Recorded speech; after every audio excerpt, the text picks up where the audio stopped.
Pemirsa, kita sampai di akhir acara. Sekarang Fadlizon. Assalamualaikum warahmatullahi wabarakatuh. Pak Karni, selamat malam. Saya dapat giliran terakhir. Ada yang terakhir, Masih ada Pak yang Adar. terakhir lagi. Pak Ini saya Adar. kira satu tema yang penting ya.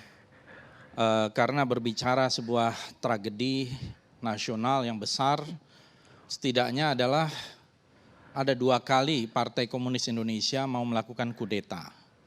Bagi saya jelas PKI itu mau melakukan kudeta di tahun 48 dan di tahun 1965.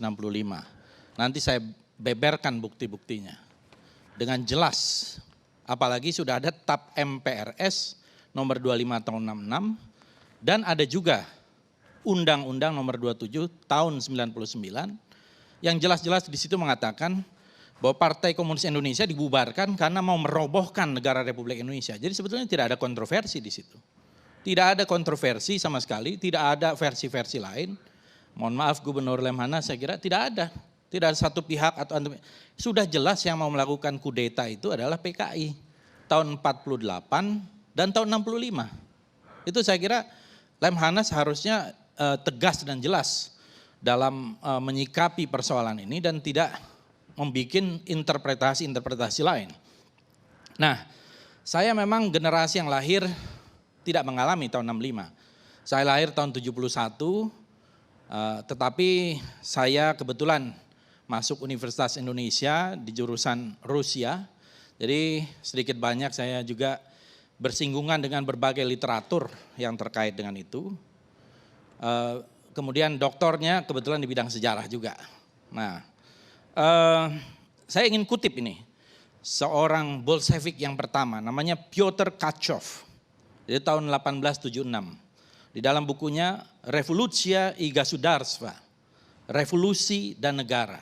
Ya, dia mengatakan bahwa revolusi harus terjadi sebelum transformasi masyarakat. Karena itu kaum revolusioner harus merebut kekuasaan sebelum mereka melaksanakan program. Revolusi merupakan konspirasi yang dilakukan kelompok kecil atas nama massa. Begitu kekuasaan sudah di tangan, baru pemerintah akan melaksanakan revolution from above atau revolusi dari atas dengan menggunakan kekuatan terorganisir dari negara. Itulah yang disebut sebagai dalam ajaran komunis diktator proletariat. Saya kira ini mata pelajaran pengantar ilmu politik ini kalau di UI. Jadi memang inilah pentingnya kita mengerti sejarah ya, supaya tidak terbalik-balik. Tadi Pak Ilham Aidit mengatakan Ustadz Tengku Zulkarnain terbalik-balik. Tidak, yang terbolak-balik itu adalah saudara Ilham Aidit. Contoh saja misalnya tadi mengatakan undang-undang PMA itu produk dari pemerintahan Soeharto. Itu salah besar. Yang menandatangani undang-undang nomor 1 penanaman modal asing itu adalah Presiden Soekarno. Tanggal 10 Januari tahun 67 Pak Ilham. Ini informasi elementer. Anda jangan bolak-balik itu. Ya, itu jelas. Nanti saya bicara dulu. Anda bisa buka, sekarang Anda buka dulu aja Google dulu. Yang menandatangani adalah Bung Karno, Soekarno, bukan Soeharto. Buka aja, Google dulu Anda, nanti silakan jawab. Itu informasi elementer. Ya. Kemudian tahun 48, kalau kita lihat, saya meneliti tahun 48 itu dan saya bukukan nih. Kesaksian korban kekejaman PKI tahun 1948. Ini atas anjuran dari PAUD, Kiai Haji Yusuf Hashim, putranya Hadratus Syekh, Kiai Haji Hashim Asy'ari. Ini tokoh besar NU. PAUD ini adalah sahabat saya. Dan kami bersama-sama mewawancarai korban-korban kekejaman PKI tahun 48. Dan jelas sekali di situ PKI 48 itu berkolaborasi dengan Belanda, menusuk kita dari belakang. Ketika kita bersiap-siap menghadapi agresi militer Belanda yang kedua, yang kita sudah antisipasi waktu itu, Soekarno, Hatta dan tokoh-tokoh bangsa mengantisipasi, tiba-tiba 18 September, tentu dimulai dengan kerusuhan-kerusuhan di Solo dan Jogja, dideklarasikanlah Soviet Madiun dan dimulai dengan pidatonya Musso. Musso sebelumnya datang, dibantu oleh Belanda, bisa masuk ke Indonesia. Itu ada sejumlah tokoh, ada Musso, ada Suripno, ada Tan Ling Ji, dan beberapa tokoh lain, Maruto Darusman, masuk ke Indonesia. Kan kita masih dalam suasana revolusi ketika itu. Kalau tidak ada izin Belanda mana bisa masuk. Kemudian berita-berita tentang Musso ini juga didukung oleh Belanda. Dan ketika ada dikejar para pelaku 50 orang di sebuah tempat, dilindungi juga oleh tentara Belanda. Jadi memang PKI ini penasaran sebetulnya. Karena PKI kalau kita lihat sejarah tidak ikut terlibat di dalam proklamasi kemerdekaan Republik Indonesia. Tidak. Yang terlibat adalah tokoh-tokoh nasionalis dan Islam. Ya, PKI waktu itu ilegal, tidak ikut terlibat. Makanya mereka penasaran. Di awal-awal dulu PKI mengatakan proklamasi 45 itu adalah revolusi yang gagal, revolusi borjuis. Mereka mau mengoreksi itu. Maka kemudian datanglah Musso dari Moskow, mau mengoreksi dan membuat sebuah manifesto Jalan Baru untuk Republik Indonesia. Di Jalan Baru Republik Indonesia itu dia mengecam Bung Karno, mengecam Bung Hatta, dan jelas-jelas di situ Ibu Sukma mengatakan bahwa ideologi dari PKI itu adalah Marxisme-Leninisme. Baca buku Jalan Baru untuk Republik Indonesia. Itu Marxisme-Leninisme, bukan Pancasila. Nah, kalau kita lihat di situ kemudian Soekarno Hatta langsung membuat sebuah pidato. Pidatonya Bung Karno hebat sekali waktu itu. Bung Karno mengatakan bahwa ini adalah gerakan untuk kudeta, mengambil alih Republik. Dan Bung Karno menyatakan di akhir, pilih Soekarno-Hatta atau pilih Musso. Kemudian Musso menjawab, ini disinilah pentingnya sejarah. Musso menjawab dengan menghina Bung Karno berkali-kali. Dia mengatakan bahwa pemerintahan pendudukan Jepang telah menjadi Quisling budak Jepang, tukang jual romusa. Jadi Bung Karno itu disebut sebagai tukang jual romusa oleh Musso. Sekarang mereka akan menjual Indonesia dan rakyatnya sekali lagi pada imperialis Amerika. Kemudian rakyat Indonesia tidak butuh, rakyat belum lupa semboyan-semboyan Soekarno. Mereka mengerti bahwa kaum dagang romusa tak becus memerintah negara. Oleh karena rakyat Madiun dan juga daerah-daerah lain sekarang akan melepaskan diri dari budak-budak imperialis. Ini otentik pidatonya Bung Karno dan pidatonya Musso. Semua sepakat, 48 itu yang menjadi korban adalah para tokoh Kiai NU kebanyakan. Di Takeran, Sabilil Mutakin, Ponorogo, Gontor, dan dibuang atau setelah mereka dibantai, ditaruh di lubang buaya di sumur-sumur. Sumur Soco 1, Sumur Soco 2, itu ratusan orang yang ada di situ. Kemudian belum yang dibantai, termasuk ayahanda dari Profesor Sri Edi Swasono, itu Pak Munaji, kepala pengadilan kalau tidak salah ketika itu dibantai juga dan hilang, tidak ketemu sampai di mana. Dan suasananya memang revolusioner dibuat. Jadi menusuk dari belakang ketika kita mau menghadapi agresi militer Belanda yang kedua. Nah akhirnya kemudian karena ini adalah sebuah kudeta dan kemudian kita menghadapi agresi militer Belanda, tentu tidak tuntas penumpasan itu. Barulah kemudian apa yang dikatakan tadi oleh Ustadz Tengku Zulkarnain, berusaha comeback, dalam 3-4 tahun berusaha kembali. Tahun 54 bahkan, PKI dalam Kongres kelima, itu membuat sebuah program yang namanya metode kombinasi 3 bentuk perjuangan.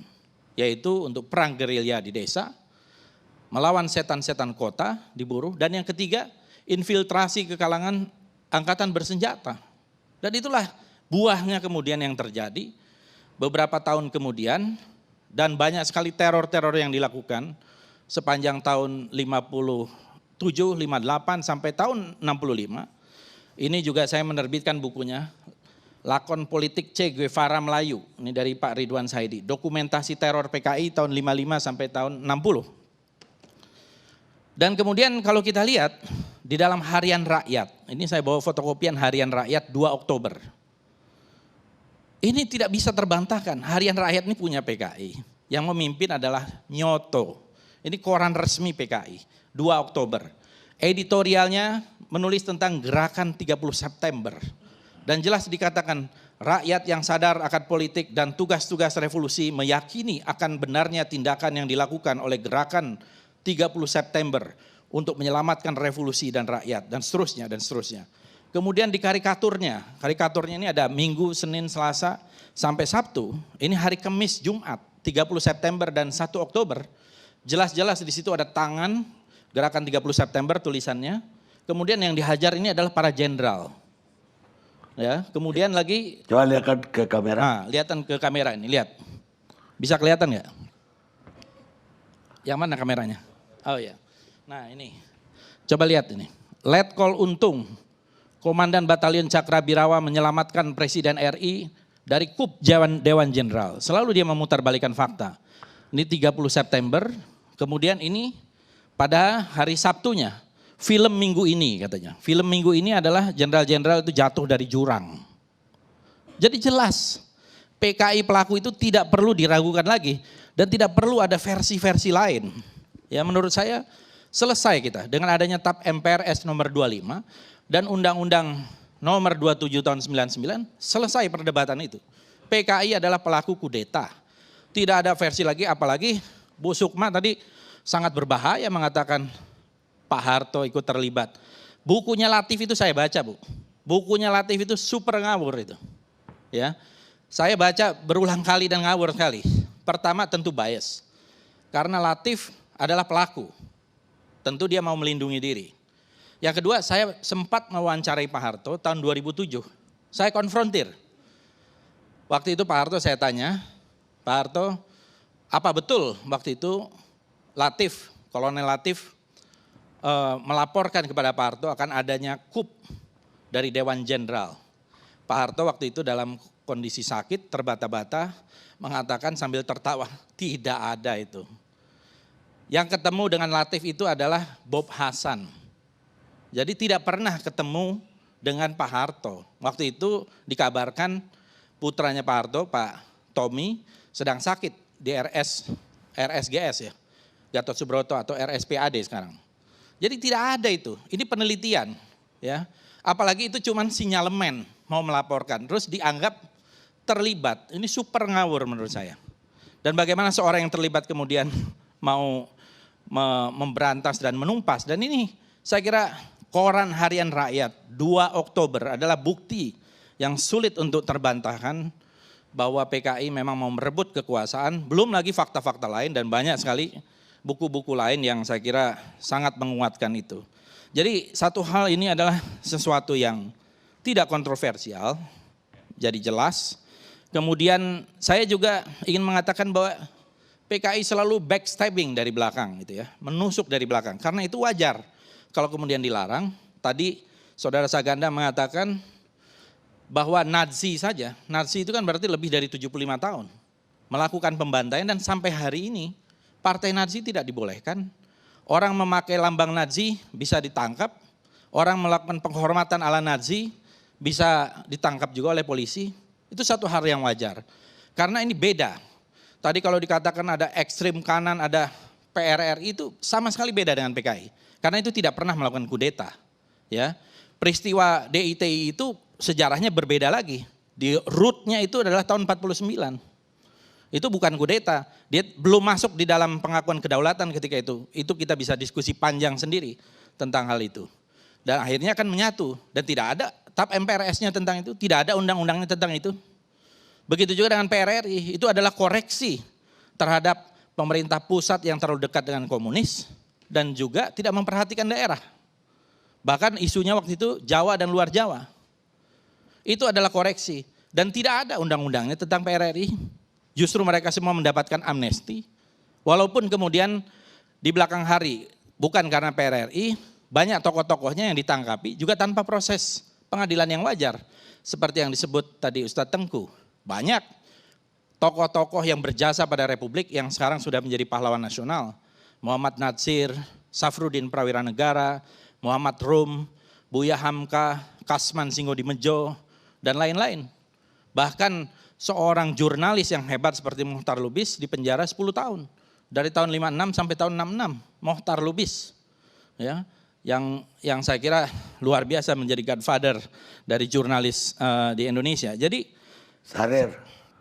Sultan Syahrir, ya betul Bang Karni mengingatkan nih karena Sultan Syahrir Perdana Menteri pertama memimpin Kabinet Syahrir 1, Kabinet Syahrir 2, Kabinet Syahrir 3. Dalam keadaan sakit masih di penjara. Dan akhirnya Muhammad Hatta meminta supaya bisa bawa ke luar negeri ke Swiss ketika itu dan meninggal sebagai statusnya tahanan politik baru setelah kembali dijadikan pahlawan nasional. Syahrir seorang bapak republik juga ditahan dengan luar biasa ketika itu kena stroke dan sebagainya, tidak dibebaskan. Diperpendek. Nah, jadi intinya menurut saya ini memang komunisme ini adalah satu ideologi yang sangat ganas dan kejam. Ada The Black Book of Communism itu mencatat di seluruh dunia di rezim komunis itu sekitar 95 juta orang yang meninggal. Saya tahu kalau di Rusia atau di Soviet lebih banyak. Paling banyak lah di samping Cina dalam revolusi kebudayaan itu di zamannya Stalin luar biasa. Saya sudah datang ke rumahnya Stalin di Gore di Georgia. Saya datang ke rumahnya Karl Marx di Trent. Saya datang ke kuburan-kuburannya untuk menyelami apa yang ada di dalam pikiran-pikiran mereka tentang komunisme. Dan memang ini ideologi yang sangat ganas dan menghalalkan segala cara. Dan saya kira jangan sampai terjadi lagi. Di Kamboja juga, itu saya datang ke namanya Cheong Ek sama S21 Prison Camp, Killing Field. Dalam tanah 2 hektar dibunuh 10.000 orang. Jadi pembantaian yang dilakukan oleh rezim komunis seluruh dunia itu 95 juta orang menurut buku The Black Book of Communism.